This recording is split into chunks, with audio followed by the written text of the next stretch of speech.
usisahau kusubscribe, like na kucomment.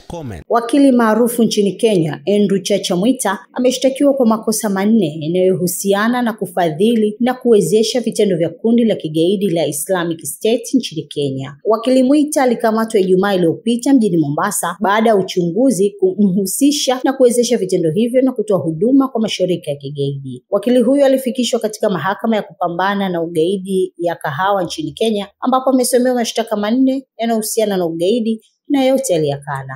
Waendesha mashtaka walidai kuwa uchunguzi umeonyesha kuwa Mwita na mtandao wa kusajili watu katika eneo la Pwani, ambapo inadaiwa kuwa Mwita aliwasaidia vijana kujiunga na makundi ya kigaidi. Huku maafisa wa upelelezi pia wakidai kuwa mshtakiwa alitumia nambari nyingi za simu kupokea pesa kutoka kwa akaunti inayodaiwa kuhusishwa na ufadhili wa shughuli za kigaidi ndani na nje ya nchi. Mawakili Lempaso Hinka na Ayota Magati wanaomwakilisha Mwita wamesema kuwa kutoa uwakilishi wa kisheria kwa washukiwa wa ugaidi sio kosa la jinai, wakielezea kesi hiyo kama jaribio la serikali kuwakatisha tamaa mawakili kutoa huduma zao kwa watuhumiwa.